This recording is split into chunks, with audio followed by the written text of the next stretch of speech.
Hər kəsə salam. Bu gün mən sizə Çin soyadlarından danışacağam ki, bu da bizim üçün çox maraqlıdır. Çünki biz Çinlə kommunikasiyaya gələndə heç bilmirik bu soyadlar hardan gəlir, adlar hardan gəlir və tələffüz eləməkdə çətinləşir. Əgər biz onların necə gəldiyini, necə yarandığını bilsək, bəlkə də tələffüz etmək bizim üçün asan da olar.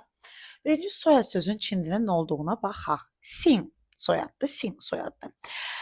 Xin sözünə nəyə fikir veririk? Orada nüzpan var. Yəni nüzpan biz deyirik qadın mənasını verən heroqlif seçiyinə. Bu bizə nə deyir? Deyir ki, yəni bu heroqlifin yaranması qadınla bağlıdır.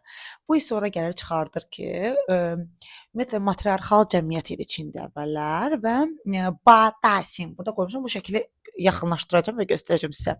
Çində Badasin var idi.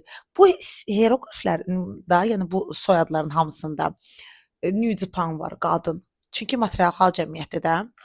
Və Çində ən qədim soyadlar bu 8 soyaddır. Bütün adətən də Çində soyadlar bir heroqlifli olur.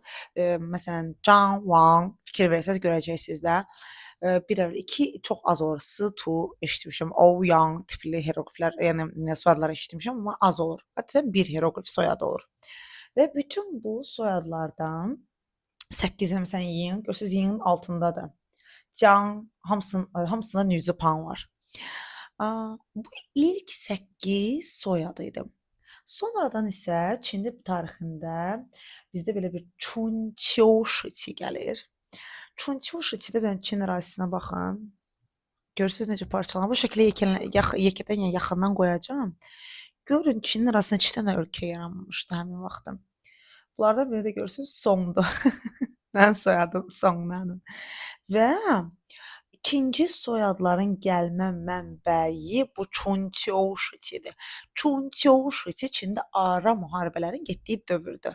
Və ara müharibələr gedəndə çoxlu dövlət yarandı və sonradan bu dövlətlərdən gələnlər o soyadı götürməyə başladılar və Çində yeni soyadlar sürüsü yarandı.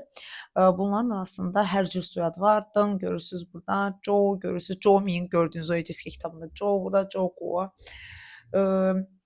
Ci və sair və ilaxır və bunların hamısı həmin dövrdə yaranmış dövlətlər idi.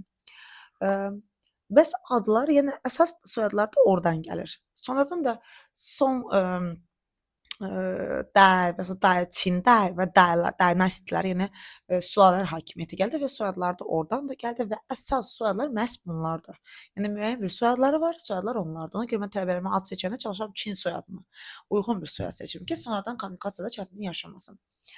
Bəs adlar adətən çağırılmaqdan, necə Azərbaycanda adlar yaranır, yəni çağırılmaqdan yaranıb, yəni bunların tarixi əsası yoxdur. Ona görə də özümüzə ad seçəndə çalışmalıyıq ki, soyadı onlarınkindən götürək adımıza uyğun və sonra adı əlavə eləyək ki, onlar bizlə rahat kommunikasiyaya girsinlər. Bu soyadlar və adlar haqqında çəkdiyim qısa bir informativ video idi. Ümid edirəm bu videomu bəyənəcəksiniz. Rəyləriniz mənim üçün dəyərlidir. Çox sağ olun.